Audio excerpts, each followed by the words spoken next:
mengamankannya atau bahkan pejuang Warrior Deus Volt kali ini mampu memaksa mereka ke game yang ketiga.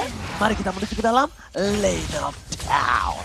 Match point di tangan tim Indonesia. Wow, satu langkah lagi tentunya untuk mensecure posisi mereka di babak group stage, Bung KB. Iya, biar lebih secure lagi tentunya agar Terancam mampu. gak sih ini? Oh, kalau Terancam. misalkan kita berbicara terancam, semua terancam di match kali ini, Cimomo. Bener sih, Be. Karena kalah di sini tuh kayak bukan pilihan. Apalagi kalau kita berbicara bagaimana nanti hasil selanjutnya. Untuk pertandingan-pertandingan yang ada di grup D juga masih cukup banyak. Sehingga perlu kita saksikan lagi bagaimana development yang akan tercipta dari Geekfam di game yang kedua kali ini. Rotasi yang belum bisa dilakukan Aboy karena pressure di area mid lane-nya cukup keras. Dan mereka sadar akan hal tersebut. Tapi Sunset Lover punya apa saat ini? Sunset Lover cuma bisa bertahan sampai dia punya power di arah level 4. Oh, tapi bahaya banget juga ya dilihat-lihat ya. Dia punya damage reduction dari Vengeance. Dan dia juga memilih emblem yang menunjukkan Impure Reach. Ditambah dengan untuk sekarang, ganking mulai tercipta. Wah, press ward telah dikeluarkan begitu saja. Dari Kid Pumba masih bertahan dan emblem kali ini di tangan sosok seorang Luke. Dia akan lebih kuat dengan Tenacity. Iya. Dan mungkin ini dia yang dibutuhkan. Agility untuk rotasi yang dimiliki karena dia butuh untuk mengejar di mana Sunset Lover berada. Dia juga membawakan emblem support agar tujuannya nanti bisa lebih banyak mengeluarkan absorb shield damage ketika sudah memiliki Oracle juga. Tapi Magister? Oke, Valve Record dikeluarkan. Magister Kakak mendapatkan look. The Purify Gaming save the day.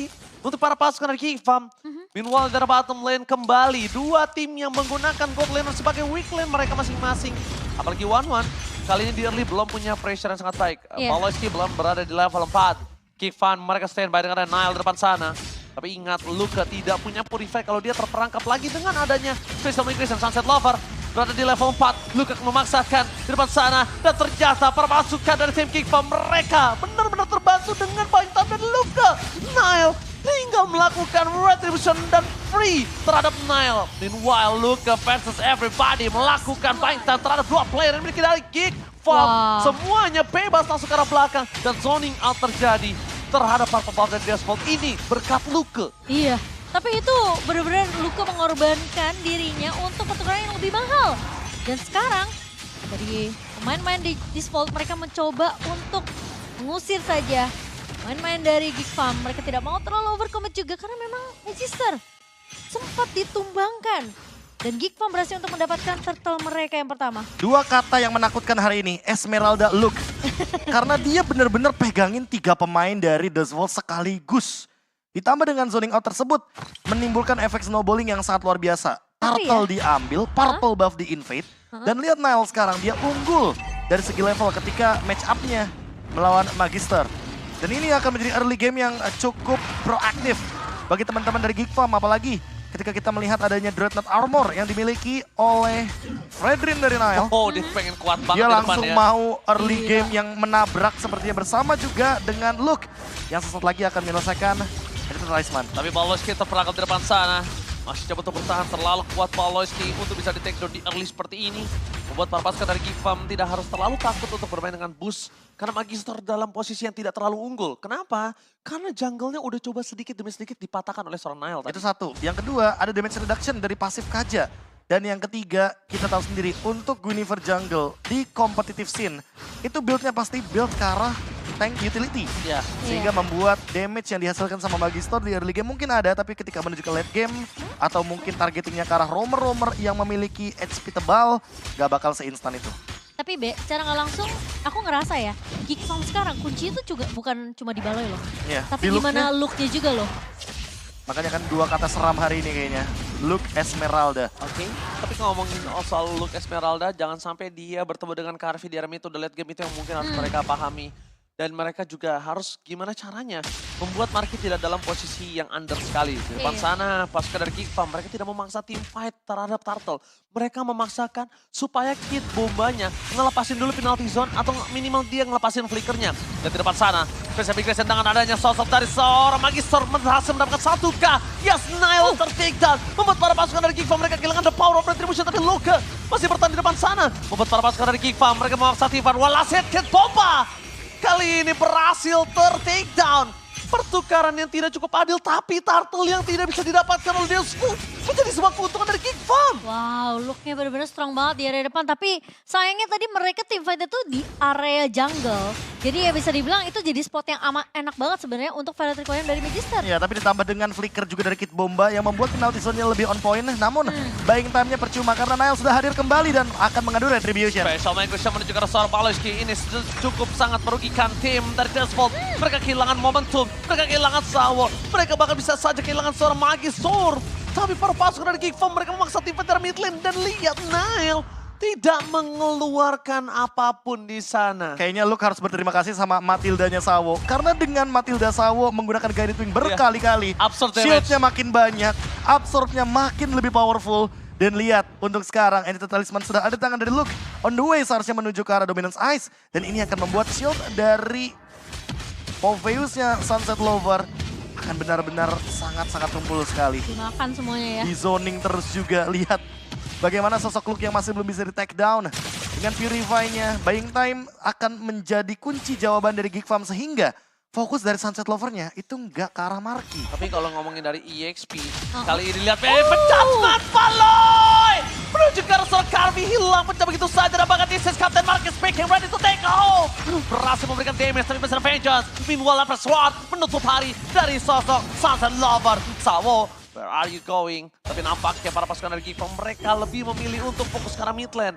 Mereka meredamkan diri mereka, nggak mau dive in terlalu dalam karena And kerugian also akan press bisa di this tangan mereka. bell Dan icon. ini dia Nile membalas recall dari seorang Sawo yang kalau bahasa Inggris di interview sana bilang tipi-tipi. TV-TV. Bener kan? Tipi-tipi typically. Oke, penalti Hey. zone for nothing. Apa yang terjadi dengan flicker sekalipun following up tidak ada membuat Kid Bomba melakukan hal yang sia-sia.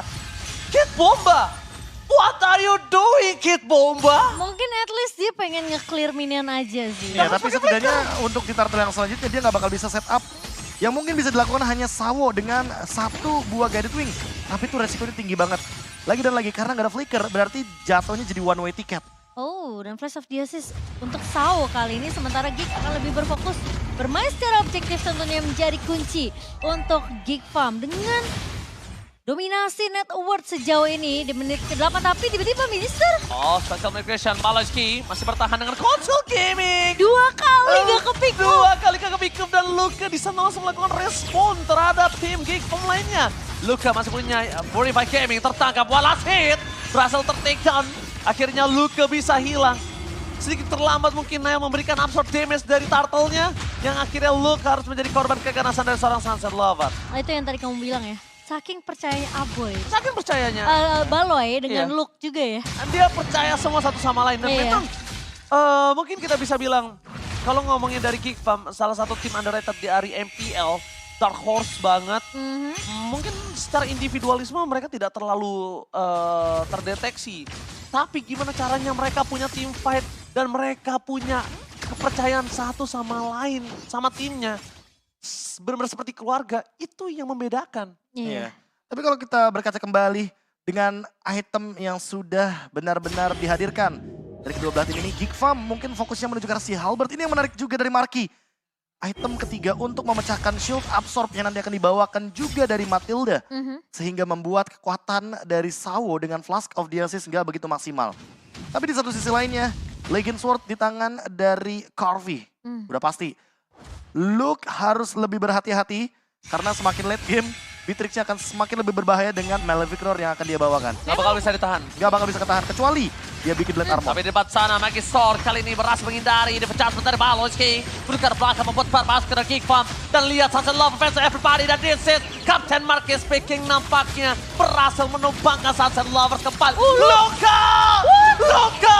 EXP leader dari Indonesia berhasil menabrak karena backline. Looking for wipeout. Pasukan dari Geek Farm memaksa tim fight. Dan Naboy ternyata membuat Deus Vult terpancing. Wipeout! EXP leader dari Indonesia, Luke benar-benar menunjukkan kualitasnya, berhasil menabrak Deus Vult dan wipeout pun terjadi. Dan gimana follow up dari Aboy yang nge-copy ke arah Circling Eagle tadi? Iya, langsung ditabrak juga dengan double knock up airborne. Gila. Membuat dua kata menyeramkan kita masih sama dengan Luke dan bakal ada pick off lagi Sawo. yang baru saja hidup kembali. Mencoba untuk melakukan mirror, mencoba untuk mencari informasi, tapi nyatanya belum ada yang di area Lord. Geekfam masih ingin pick off, ingin melakukan intimidasi gameplay kepada Dazvolt. Yes, apakah Geekfam akan coba menutup game kedua kali ini seperti Filipino style gameplay? Tapi nampaknya di pasangan Magister gak bakal berani lebih dalam lagi. Sedangkan Luke masih mencoba untuk membuat Magister memikirkan 3 atau 4 kali sebelum dia bisa masuk ke dalam pit lane. Padahal tadi si Karvi udah percaya loh sama Magisternya. Iya, Dia udah buka di dia Dinner Station. langsung tembak. Dia udah tembak ke arah Baloyski karena dia nggak kena damage reduction di sana. Yang kena udah pasti bakal ke Magisternya. Tapi ternyata Magister memilih untuk mundur karena memang ada Luke di sana. Nile juga siap backup. Semua dari Geekfam akan saling bahu-membahu. Sehingga dengan Lord yang pertama kali ini, kayaknya bakal ada sedikit tempo yang berbeda. Geekfam sudah mulai panas mesin dieselnya. Ini dia kekalahan pertama yang membangkitkan bagaimana semangat mereka sampai dengan hari ini setelah mereka 2-0-in The Ohio Brothers. Dazvolt mungkin bakal jadi next targetnya. Oke, Magister paksa untuk dipukul mundur. Baloyski! Baloyski! Fokus ke arah sosok dari Kid Bomba, tapi nampaknya itu sebuah masalah untuk Geekfam. Mereka kehilangan Marky, mereka kehilangan Baloyski. Berdekatan bangga Special Magis tentu dikeluarkan bersama dengan Valtteri, tapi Nile masih coba bertahan di garis depan. Nile memiliki power damage yang cukup tinggi. Sunset Lover tidak akan bisa kemana-mana. Ditempel oleh seorang Luke. Satu persatu mereka udah mulai grogoti. Bahkan Sawa akan menjadi pilihan yang kedua sebelum ke arah Beatrix. Karena untuk menangkap Magister ini cukup terlalu jauh. Dan Baloyski moment ini benar-benar menjadikan momen yang cukup mengerikan. Antara dia dapat atau ternyata dia membawa malapetaka untuk timnya. Agak sedikit terburu-buru sepertinya karena turret di area mid juga masih belum berhasil untuk ditumbangkan. Tapi Luke bakal coba di take down. Nampaknya Purify Gaming menyelamatkan harinya kembali. Udah punya blade armor juga, jadi nggak bakal semudah itu untuk take down. Jadi makin lebih powerful lagi dengan physical defense yang makin lebih tinggi juga. Dan mungkin untuk last itemnya akan lebih aman ketika memiliki immortality. Tapi kalau kita lihat tadi satu loncatan yang begitu mematikan dari Sunset Lover dan juga bekerja sama dengan Kid Bomba, kayaknya Marky bakal show up terakhir lagi deh. Apalagi ketika kita melihat resep itemnya yang menuju ke arah Magic Blade terlebih dahulu. Rose Gold Meteor seharusnya akan menjadi item kelima dari Marky. Oke, Magister bersama kawan-kawan sudah bermain dengan adanya pola 5 player standby di depan sana. Untung tidak ada yang bisa mengikat sekalipun. Penalty zone masih for nothing, informasi terberikan. Tapi lihat dari Baloyski di arah belakang mencoba mencari di mana Karvi berada. Tidak ada Karvi, dia akan coba menangkap siapa. Dan Karvi kali ini terlalu jauh untuk bisa melakukan follow-up damage. Hingga zoning out dari Luka membuat Karvi tidak bisa kemana-mana. Dan bahkan membuat pasukan Deosbook membuat mereka terperangkap walaupun hilang Lukanya. Tapi zoning out yang benar-benar maksimal. Dia membuat flicker Karvi hilang dan tidak ada di saat Lord. Ditukar dengan waktu resurrection dari Luke, itu cukup adil. Iya, apalagi Sawo yang tumbang loh. Jadi harusnya nggak bakal berani juga untuk Dazvolt melakukan sebuah movement tanpa adanya hero cover yang bisa membawa Karvinya ketika tidak memiliki flicker. Iya, plus apalagi nggak ada Flash Bomba, of Theosis juga. Yes, dan Kid Bomba juga nggak punya penalty zone. Iya, untuk penalty zone sekarang mungkin akan ada lagi, tapi flickernya dari tadi yang mungkin belum dikeluarkan. Mungkin Kid Bomba juga udah sadar. Kalau dia keluarin flickernya untuk ofensif, dia nggak bakal bisa untuk mundur karena dia Terizla one way ticket. Dan terlalu beresiko kalau seandainya dia tiba-tiba akan langsung jump in dengan menggunakan satu buah flicker. Udah mulai bunyi genderang perang nampaknya kali ini di AR. Iya, dan agak beresiko sih tiba-tiba keluar. Oh, ini tanpa ada dia planning. bener banget resiko yang bisa mendapatkan Magister. This is Captain Marky dan dia ready to take off. Marky, a double kill from Marky. Membuat Dazvolt berhasil didapatkan dua playernya dan terbuka sangat bebas untuk base-nya. Tidak ada Magister, tidak ada Sunset Lover, berarti tandanya tidak ada counter untuk Marky. This is Captain Marky ready to take off. Cuma Pilot dengan Marky. satu kali tumbang, Be. Dia udah jaga positioning dia. Dia tahu pergerakan dari pemain-pemain Dazvolt. Dia nggak boleh terlalu dekat dengan posisi Balwa yang menarik dengan Divine Judgment. Dan itu dia yang didapatkan oleh Geekfam. Dua pemain dari Dazvolt tumbang. Ya, apalagi Sunset Lover-nya juga nggak ready kayaknya ketika tiba-tiba ternyata sudah kebuka duluan weakness point-nya. Dan hal tersebut yang membuat Geekfam makin lebih percaya diri. Apalagi sekarang Marky sudah memiliki Rose Gold Meteor. Oh, di bottom lane. Mereka coba untuk mendorong menuju ke arah turret yang dimiliki para pasukan dari tim Dazvolt. Baloyski coba memancing keributan dengan menunjukkan batang hidungnya di garis depan. Tapi Dazvolt, mereka tidak ada yang bisa mengikat siapapun. Dan mereka harus bisa melakukan counter terhadap Sir Baloyski. Dapat sana penalti dari Kid Bomba. Wah, apa kamu coba terjadi dan Marky akhirnya take down. Bester bukan sangat bebas. Double kill didapatkan. Sawah hanya bisa menjadi pertukaran untuk seorang Luke. Meanwhile, Aboy mencoba untuk melakukan jemputan terhadap seorang Luke yang akhirnya Luke dilepaskan. Tidak berhasil di following up, tapi setidaknya dengan 2 turret yang hampir mereka dapatkan. Hampir ya. Hampir. Jadinya cuma 1. Dan membuat mereka kehilangan 2 player. Aku boleh bilang ini ruginya di Geek Farm. Rugi di Geek Farm karena memang ketika momen menuju ke arah late game, ini akan membuka potensi untuk Carvi build up lagi. Item-item late game-nya akan lebih mengerikan juga. Tapi buat sekarang setidaknya tidak memberikan teritorial untuk Dust Vault adalah kunci jawaban juga buat Geek Farm. Nile? Sehingga mereka tidak boleh ke pick off lagi. Nile? Ketahuan. Nile kali ini memaksa ke arah Magistor kah? Iya, dia memaksa ke arah Magistor. Dia terperangkap di depan situ. Dengan ada Vault Requiem dapetin 2 dan bobot termasuk dari Geek Farm. Kehilangan Nile. Luka immortality-nya masih ada, tapi nampaknya para pasukan dari Geek Farm mereka memaksa teamfight kembali. Marquez! This is Captain Marquez speaking! Winter. Berhasil mendapatkan 1, mundur ke arah belakang. Damage yang diberikan dari Marquez sedikit demi sedikit mereka keluarkan untuk mempertahankan Geek Farm. Jangan sampai mereka harus tumbang lagi dan lagi. Nampaknya para pasukan dari Geek Farm mereka terlalu terburu-buru untuk bisa menumbangkan Magistor. Yang akhirnya malah Nile yang harus menjadi korban dari kelakuannya sendiri. Karena posisinya tadi Marquez cukup jauh juga sih. Apalagi itu timingnya kebetulan lumayan pas sih untuk muncul duluan ketika Marquez-nya masih on the way. Karena kalau seandainya tadi Nile tidak show up, menurutku yang terjadi malah Dust Vault itu udah pasti ngelakuin invade nih di jungle-nya dari teman-teman Geek Farm sekarang. Karena mereka nggak keluar dari zona aman mereka. Mereka bakal susah untuk masuk area jungle. Aku sempet tadi kayak mention kayak oke, dia nggak ketahuan, tapi tiba-tiba dia ngebuka sendiri posisi ketika Marquez memang agak cukup jauh tuh tadi. Karena kalau dia nggak show up di situ, kalau nggak ada kalau bisa dibilang nggak ada pertukaran point kill di situ, yang ada teman-teman dari Geek Farm gak bisa keluar kayak sekarang nih. Iya kayak Marquez sama Baloski yang mencoba untuk melakukan setup di area jauh. Tapi benar menurut aku masih bisa ditunggu beberapa detik sampai Marquez. Sampai Marquez-nya benar-benar mendekat ya. Lah ya setidaknya. Resiko yang diambil ternyata membuat Geek Farm 50-50 lagi. Walaupun tadi mendapatkan banyak keuntungan, tapi untuk sekarang Dust Vault yang bisa pegang kendali Lordnya. Tapi seenggaknya nggak sampai di dalam area jungle. Dan thanks to Aboy karena dia copy penalty zone tadi. Sekarang adalah Baloski udah tahu kalau dia nggak boleh nangkep Kid Bomba lagi. Dia harus nangkep Carvi atau nggak Magistor sekalipun. Dan Sunset Lover, ini biarkan dia bersinar. Biarkan dia di belakang. Kenapa? Itu akan memancing Sunset Lover. Malah kehilangan dirinya sendiri. Karena weakness point akan kebuka. Makanya kalau dia fokus ke Sunset Lover nggak bisa. Carvi, gimana caranya Carvi ditutup? Carvi sekarang udah menjadi obstacle yang sangat berat untuk sang Luke. Di depan sana para pasukan dari tim Geek Farm mereka memaksa dengan adanya Retribution. Sunset Lover berada di gas tepat. Mundur ke belakang, Awet setengah mati. Bakal coba didapatkan, tapi Magister masih bertahan. Wallace hit! Spray down! Tembak keperingatan berhasil menutup karena Nile. Ternyata Marquez kali ini gagal mendapatkan poin kill yang cukup berarti. Lucas setidaknya memancing para pasukan dari Dust Vault kabur dari Lord. Tapi ternyata Dust Vault tidak terpancing Momo-chan. Malah Dust Vault-nya mereka yang bisa men-take over Lord kali ini.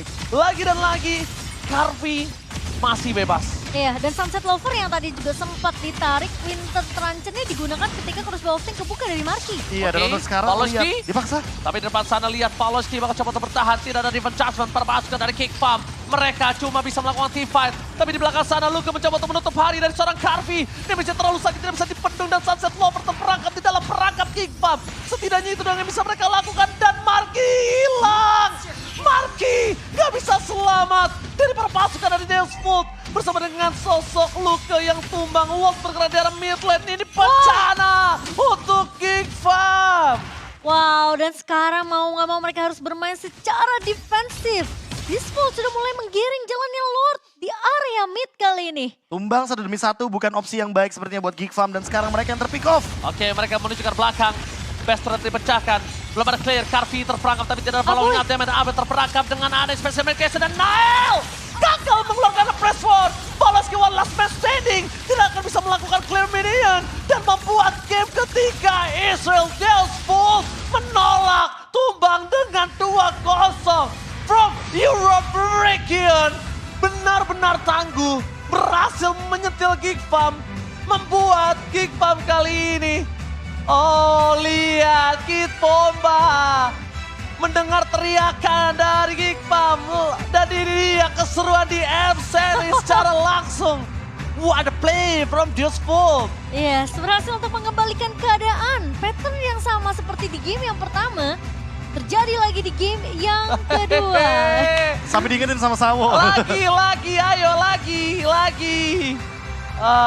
Kid Bomba. Satu momen Baloyski ketika menang. Tell me pretty lies, look me in the face, tell me that you love me.